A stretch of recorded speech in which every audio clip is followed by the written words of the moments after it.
Crime तक सीमित नहीं रह गया है।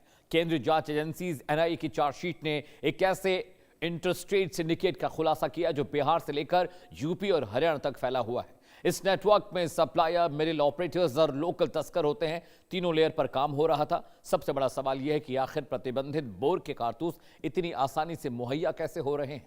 रिपोर्ट देखिए। सबसे पहले समझते हैं कि प्रतिबंधित बोर कारतूस क्या है। जांच एजेंसी के मुताबिक तस्करी में इस्तेमाल हो रहे कई कारतूस प्रतिबंधित बोर श्रेणी के थे, यानी ऐसे कारतूस जो आम नागरिकों के लिए वैध नहीं माने जाते और इनका इस्तेमाल अक्सर सुरक्षा एजेंसियों या विशेष अनुमति वाले हथियारों में होता है। केंद्रीय जांच एजेंसी यानी एनआईए ने अंतर्राज्यीय अवैध कारतूस तस्करी मामले में कुख्यात तस्कर परवेज आलम के खिलाफ पटना की स्पेशल एनआईए कोर्ट में चार्जशीट दाखिल की है। एनआईए ने परवेज आलम को इस केस का नवा आरोपी बनाया। उस पर भारतीय न्याय संहिता यानी बीएनएस और आर्म्स एक्ट की विभिन्न धाराओं के तहत मामला दर्ज किया गया है। जांच एजेंसी के मुताबिक ये नेटवर्क बिहार, उत्तर प्रदेश और हरियाणा तक फैला हुआ था।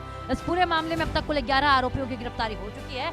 इनमें से 8 आरोपियों के खिलाफ फरवरी 2026 में ही चार्जशीट दाखिल की जा चुकी थी और फिलहाल उन पर मुकदमा चल रहा है। एनआईए के सूत्रों के मुताबिक परवेज आलम के खिलाफ साल 2013 से हथियारों से जुड़े कई मामले दर्ज हैं। उससे प्रोडक्शन वारंट पर लेकर पूछताछ की गई, जिसके बाद इस पूरे नेटवर्क की कई अहम कड़ियां सामने आई हैं।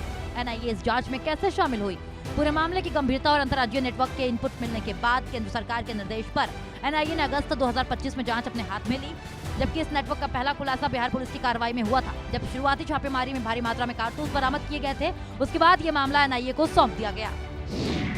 एनआईए के हाथ लगा बड़ा सिंडिकेट, अंतर्राज्यीय अवैध कारतूस तस्करी का खुलासा, बिहार से हरियाणा तक फैला नेटवर्क, कुख्यात तस्कर परवेज आलम गिरफ्तार, कुल 11 आरोपियों की गिरफ्तारी दर्ज। परवेज आलम ने खोली पूरे नेटवर्क की कड़ियां, बिहार पुलिस ने किया खुलासा, केंद्र सरकार ने एनआईए को सौंपा मामला। जांच में खुलासा हुआ है कि यह सिंडिकेट 3 लेयर्स पर काम कर रहा था। पहली लेयर में बड़े सप्लायर शामिल थे जो कारतूस उपलब्ध कराते थे। दूसरी लेयर में नेटवर्क को मैनेज और ऑर्गेनाइज करने वाले लोग थे, जबकि तीसरी लेयर लोकल स्तर पर सप्लाई और तस्करी करने वाले मेंबर्स की थी। एनआईए अब ये भी जांच कर रही है कि अवैध कारतूसों की सप्लाई किन आपराधिक गिरोहों तक पहुंच रही थी और क्या इसका इस्तेमाल संगठित अपराध या गैंग नेटवर्क में हो रहा था। पूरा मामला जुलाई 2025 में सामने आया था, जब बिहार पुलिस ने 4 आरोपियों को गिरफ्तार कर भारी मात्रा में अवैध कारतूस बरामद किए थे।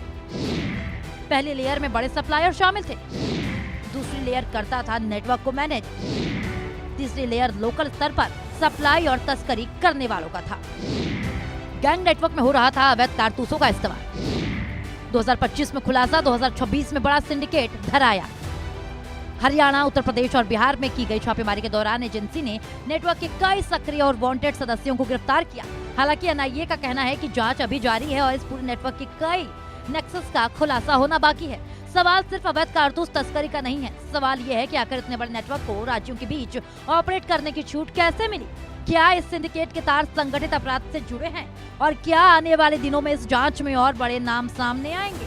सवाल ये भी है कि अगर ऐसे कारतूस अपराधियों तक पहुंच रहे थे तो इससे आम लोगों की सुरक्षा पर कितना बड़ा खतरा पैदा हो सकता था। कई सक्रिय और वांटेड सदस्यों को गिरफ्तार किया गया। जांच अभी जारी है। इस नेटवर्क के कई नेक्सस का खुलासा अभी बाकी है। इतने बड़े नेटवर्क को राज्यों के बीच ऑपरेट करने की छूट कैसे मिली? इस जांच में क्या बड़े नाम आएंगे सामने? Bureau report, India news.